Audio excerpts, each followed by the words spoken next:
Welcome to Whisper Vault, where forgotten truths echo, and the things you bury never stay dead. What if your worst nightmare was someone else's happy place? Years ago, my partner and I had a baby. We were so proud. Our little girl, Lily, the doctor said she was perfect. No problems at all. But in the middle of the night, she stopped breathing. It wasn't our fault. It was just one of those things.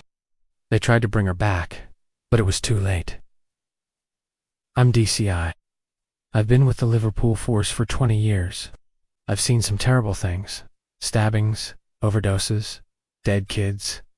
But nothing has ever made my blood run cold like this. This is where Jimmy heard the screams. Whoever is in there needs our help. I walked towards the sound, my foot hitting every crack in the floor. Her hair was long and unbraided, and her eyes were wide. She smiled up at me.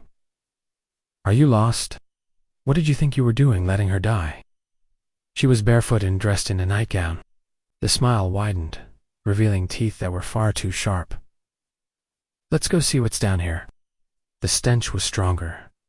Now, it was cloying and sweet. Come on, Tom. I could feel the hairs on the back of my neck, prickling. We walked side by side. And at the end of the hall, the carpet had been ripped up, leaving just bare boards. Rachel shone her light across the room and her face paled. It was covered in what looked like blood. Then a small voice broke the silence. Hello, anyone there? The voice was sweet and innocent. The scratching stopped. Was that the little girl? I wanted to answer, but I couldn't. What if whatever this thing was, it used our voices to find us?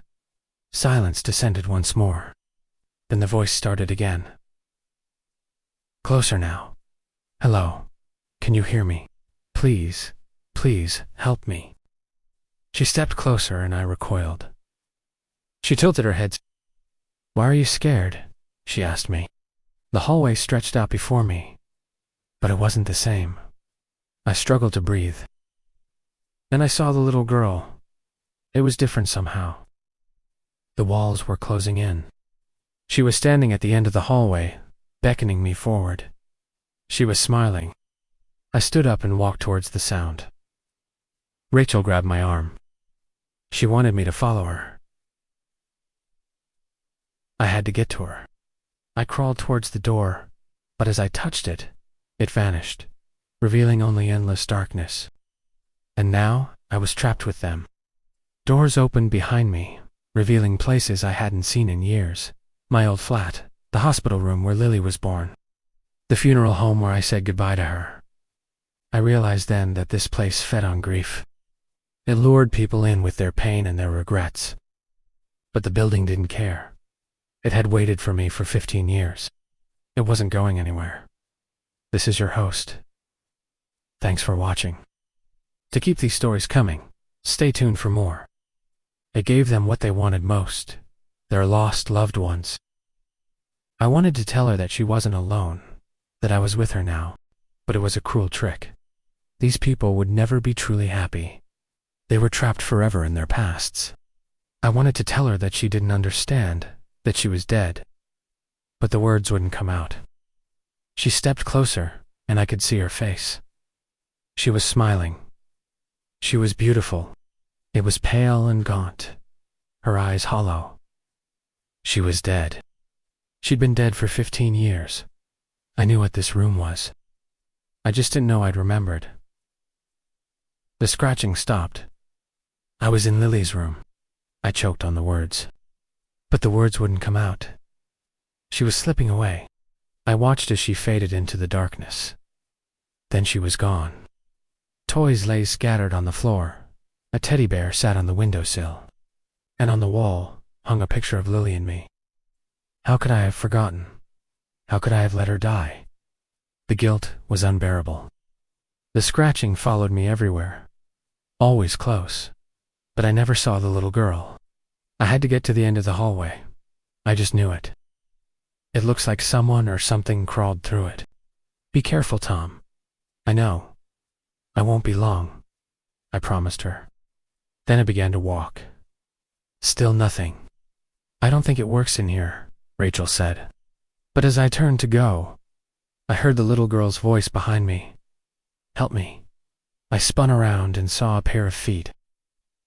Little feet. I scrambled towards them, knocking over a toy in my haste. I pressed my ear against the door and listened. I could hear her scratching. She was on the other side. I banged on the door. "Help me," she cried out and pressed her hand to the floor. "What is that?" "Blood," she breathed, and I couldn't blame her. Whatever was in this place wasn't human, I shouted. She was trapped. I had to get to her. She was staring down the hallway. "What is it?" I asked. She shrugged. "I don't know." The hallway seemed to pulse, almost breathing. I couldn't explain it, but I knew we had to get out of there. I grabbed Rachel's arm and pulled her back. "It's just that, well, I haven't seen you before." Rachel screamed. "Whatever this place is, it doesn't want us here." It was coming from above. I looked up and saw a small shadow inching along the ceiling. We shone our flashlights around, but it was too dark to see anything. But the door was gone.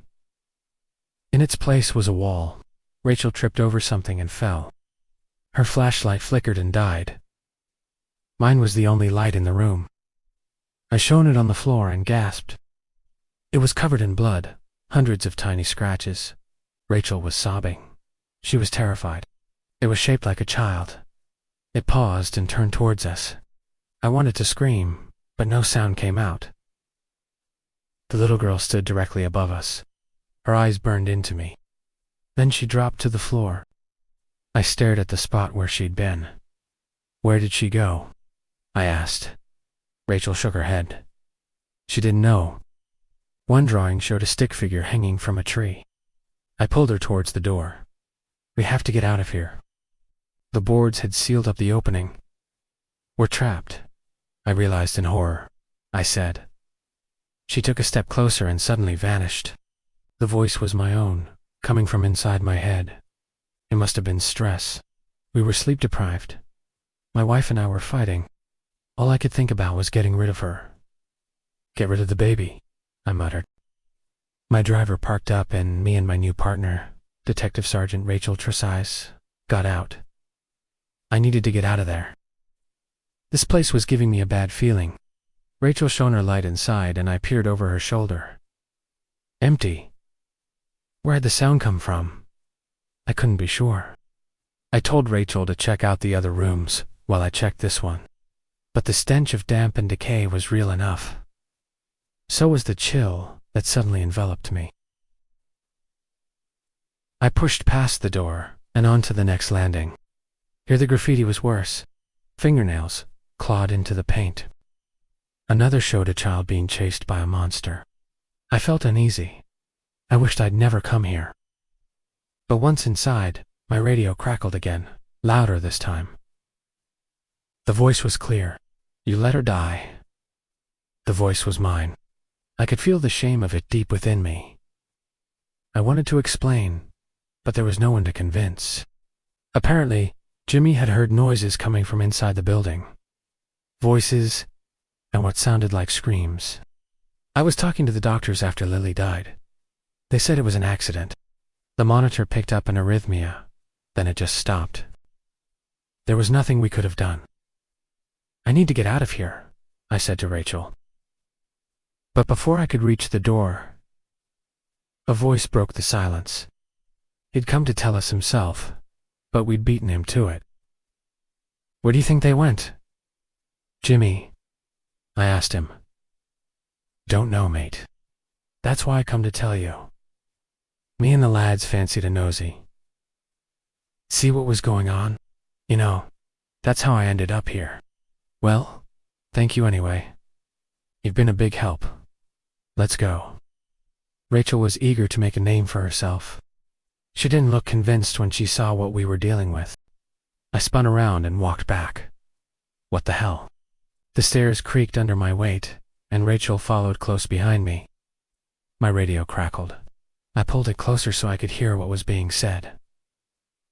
But the signal was lost. I stared at the spot where she'd been standing. Had I imagined her? I asked myself. I tried to raise control room, but all I got was static. Rachel called something similar. I told her to try the flashlight. Hers cut through the darkness and revealed a landing. 4 doors lined the walls. One was ajar. Yeah, it was bad. The building was rotting away. The paint was peeling off its sides. Its windows were boarded up, smashed, or missing altogether. The boards split open, and crimson ichor poured out. We stumbled back in alarm. Rachel and I huddled together in the corner, listening. The only light came from the sickly glow of the street lamp beside it, which did little to cut through the gloom. 2 years ago, we got a call about a disturbance at an address in Liverpool. I knew it well. It was Flat 1 to be, part of a row of council blocks, slated for demolition soon. All the tenants had been moved out years ago. Or so we thought. I fell to my hands and knees. The room was spinning. At 2:47 a.m., 3 units rolled up outside the tower block. We met up with our informant, Jimmy, a skinny lad with a patchy beard who looked like he hadn't slept in days. I wanted to tell her that I missed her, that I'd never stopped loving her. I pushed open the door and walked in. The stench hit me first. "This is it, Rachel." As I passed the doorway, a gust of wind slammed it shut. The radio crackled again. This time, a woman's voice. I recognized it immediately. "She's beautiful, isn't she?" I whirled around. Standing in front of me was a little girl, and I mean vanished. But Rachel was already shining her light down a dark hallway. "Rachel, I don't like this. Let's get out of here." But as we turned to go, the hallway bled. Then I felt it, a tiny scratching sound. And then we heard it again. The scratching. Closer now. The scratching grew louder, more frantic. I felt Rachel trembling beside me. I put my arm around her. I knew what I had to do. I had to find that voice. Each step I took led me further into the building, but also further into my past. Finally, I reached the last door. It was slightly ajar. I pushed it open and stepped inside. The hallway stretched out in front of me. One had to get out of there. But as I forced the door open, I felt the room tilt beneath me. "I don't want to play anymore," she called out. "I can't hear you," I shouted, but she just smiled and kept beckoning. "It's okay," she said softly. "You can't save me," I whispered. "Are you happy now?" she asked me. And I was left alone in the dark, with my memories and my guilt. "I don't want to be here anymore," I whispered.